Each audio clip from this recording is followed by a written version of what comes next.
What's up, Positosis players? What is up? My name is Chris Toledo. Welcome to the Positosis Podcast, Season 2, Episode 12. For those tuning into the podcast for the first time today, welcome. The focus of the Positosis Podcast is about a positive mindset, a positive attitude, a positive vibe. The Positosis mindset is about focusing on the positive first and taking that positive focus and transforming all of your life's experiences into usable fuel for personal and professional success. Speaking of personal and professional success on a global scale, we've got a special guest in the house today. We're going to hear from my man, Brian Lopez. Brian Lopez is an internationally acclaimed singer-songwriter from Tucson, Arizona, a classically trained guitarist. Lopez has toured as a solo artist with his psychedelic cumbia band, Chicha, and as a sideman for internationally renowned artists Calexico, KT Tunstall, Giant Sand, Orquestra Mendoza, Mexican Institute of Sound, and more. Lopez has released 2 EPs, 3 studio albums under his own name. His 4th studio album title is due out in fall 2022. Brian, thank you for hanging out with us today and sharing. What's up, brother? Chris, man, that music got me hyped. I'm awake now. Thank you for that. Yeah, great. Hey, Brian, man, I just wanted to say thank you for your time. The players are really interested to hear what you have to say. So, are we ready to get into this? Yeah, man, get positosis on them. Let's throw some positosis on them. All right, so let's go ahead and kick it off. All right, so Brian, so what are your thoughts on mindset, and can you please describe your mindset? Mindset in general, you as a creative, you have to have exceptional mental fortitude because it is an impossible task, really, to create and live your creative spirit financially. You have extreme lows and little peaks and valleys, ups and downs, and you got to be able to ride that roller coaster of, man, the whole gamut of emotions are there, and if you're not prepared mentally, you just don't stand a chance. So I've learned many tricks along the way, and maybe we can get into some of those during the length of this podcast. Yeah, that's awesome. So Brian, so if you were to describe your mindset, like how would you describe your mindset? My mindset, well, I'd say that I keep everything open. It's like an open valley, and I know that about an infinite amount of variables exist within that valley, and a lot of end results can exist, and you just try to steer, you try to hang on to the positive, right? You cling on to it and grab onto it as long as you possibly can. And with the negative, it's part of life's journey anyway, so you just let it flow through you. You don't grab it, you just let it exist where it needs to, and you let it pass eventually. And that's been the biggest revelation, I think, in the last maybe 5 years for me, that I don't have to cling on to the negative, even though we're so predisposed as human beings to grab onto that negative and just keep beating it down into us. And really, it's part of life, it's part of the journey, and it kind of makes you stronger in the end. So just let it flow through you and let it leave, watch it leave, visually see it leave your mind, and learn from it and grab onto the next positive thing that flows by. Man, I love that. So, Brian, I think what I'm hearing from you, though, is not to act like there's nothing negative in the world. Like that's part of the deal. That's just part of life. But as opposed to letting it just drag you down for forever, to just let it flow through it. You said something interesting. You said to see it go out. So that makes me think, is visualization part of what you do? Yeah, and it's easier to say it. I'm not always the best at practicing what I preach. I know what I'm supposed to do. I think like everybody else, you find what works, but at the same time, it's you're right. It is part of life, and it's okay to have a bad day. It's okay to struggle, I don't want anyone out there to think that you're a loser or you're weak if you have those moments. The important thing is to let it go through you, feel it, and let it pass through just as easy. You need to let it pass. You can't dwell. That's where you run into trouble. When you dwell on something, you let it manifest inside and eat you up from the inside. Then all of a sudden you have a big problem on your hands. So just practicing this method of letting just life experience flow through you and out of you, in and out, consistently, breathing in the good and bad, and just latching onto the good while it's there, really clinging on like a barnacle on a boat, really, if that makes sense. Yeah, that's really good. And I think I think what sounds great about that though is it gives our listeners an opportunity to say, yeah, like stuff is going to come down your way, and it might not all be perfect. Positosis does not mean that everything is perfect 100% of the time, but it does mean though that there is something that's there for us. It's an attribute that we can use to our advantage to keep it moving. I love it. Yeah, absolutely. Man, so Brian, you've been successful on a global scale, and that's awesome. That's like, I know you're not at the end of your career, but that's not the end result. What I want to know though is what was initially, like, what was it that inspired you to actually get into music? I mean, the short answer would be Nirvana. Okay. And I don't mean the practice. I mean the grunge band from Seattle. Yeah.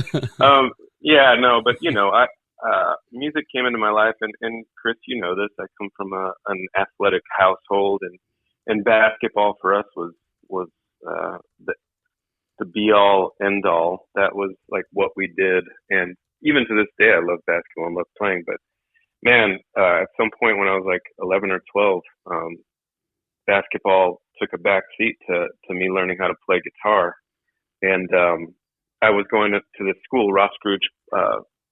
It's a school in downtown Tucson, and they taught mariachi.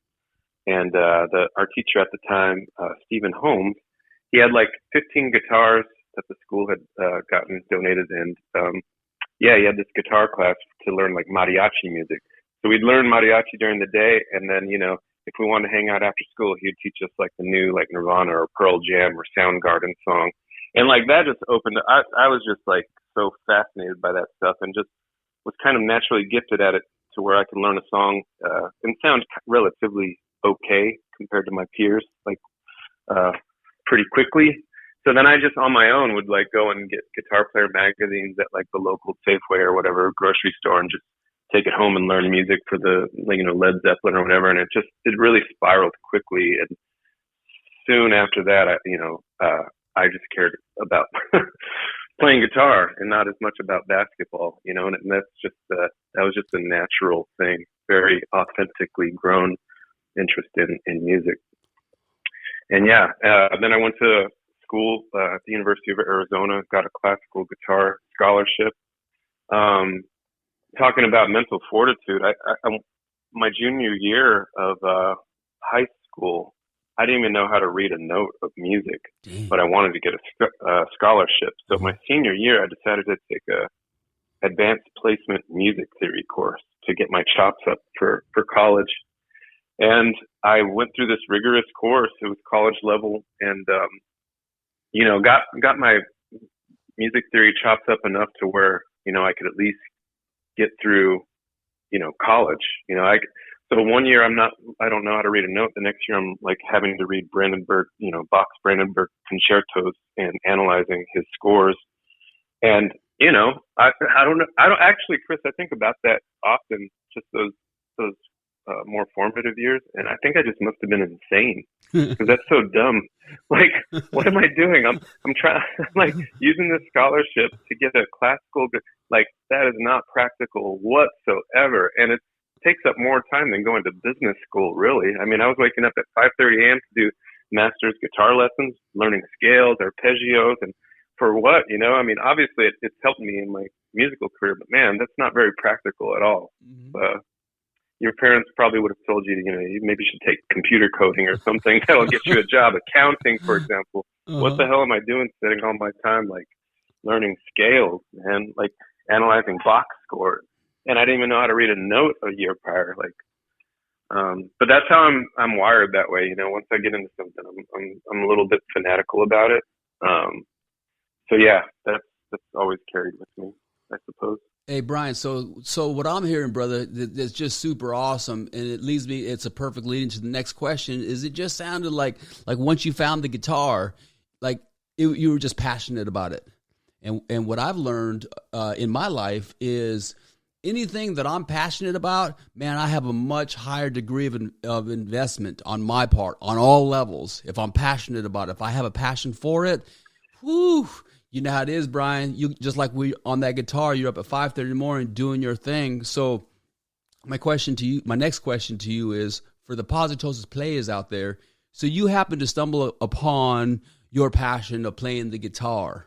Like, is there a method or is there something that you can share with the listeners about if, say, they don't have something at the moment that they haven't found their passion yet? What would be a way that they can start tapping into something that they just love, that they don't even know that they love? Well, maybe this answers your question, but it's also something important for listeners to know and just be okay with is like, you might not be passionate about anything really. I mean, even with guitar, you know, that they don't tell you in music school that what you're really going to do for 90% of your day once you become a professional is answer emails and do more of like the, you know, administrative work of getting your music out and touring and writing the booking agents and promoters and being diplomatic in so many different settings. Like there's a lot of skills that you might not be passionate about that as a musician, all of a sudden you find yourself spending the majority of your time doing. So you're not even really creating nearly as much as you are getting your creations out into the world and having to navigate that whole crazy, bizarre, you know, show. So yeah, you have to learn how to be passionate about recording on a very short time frame. Like you back in the day, songs might have just flowed through you, and you would love to take your time. Now it's like, hey, I got a tour here. I have a 1 week window. I need to write like 5 songs. How do I get that out of me? You know, you would think, oh, well, you're creative. You just have to give it time. No, you have to lock yourself into a room and figure out a way for you to walk away with material that is uniquely you and you know, good. But it's all about it's, you know, it's a big element of discipline, you know, is I guess what I'm trying to say. Like if you don't have a passion out there, just try something and stick with it. Have discipline. I guarantee you're going to find something in that you latch on to, and that might guide you a different direction, or you might go further into the direction you already are. I find that over and over again. And the hardest part is just getting over the hump and the frustrations of that initial investment into whatever new thing you're going into or field. And just carrying on, and you'll find something, man. I guarantee you'll find something that's just, it will open new doors, and you just don't know what those doors are quite yet. So it's easy to become paralyzed at what's in front of you and say, hey, I'm not into that. I don't have passion for that. I'm not like you, man. You play guitar, you know, you're like, look, pick up a guitar, get a ukulele. I don't know, but stick with it, have some discipline. And maybe you might realize, you know what, like piano is where it's at. Or you might just pick up a ukulele. My passion might just be Hawaiian music. I love Hawaiian music. I'm going to go buy as many Hawaiian music vinyls that I can. You know, this is really cool stuff. I don't know. You'll find something. You'll latch onto something. Man, that's super awesome. You know, one of the things that I picked up, Brian, about what you just said was, you know, just pick something up and stay consistent with it, and you might develop a passion for it. One of the things that our listeners, that we've talked about with my listeners before, is, yeah, so you have your passion over here. You've developed an awesome passion for whatever section of your life that you have it. And then since you've already developed that skill, then maybe in another area, say at your job, right? There might be some part about your job that you're not really happy. It's not really the greatest thing ever, but you have already in another area developed a formula for developing a passion. So just take that same formula and put that same formula into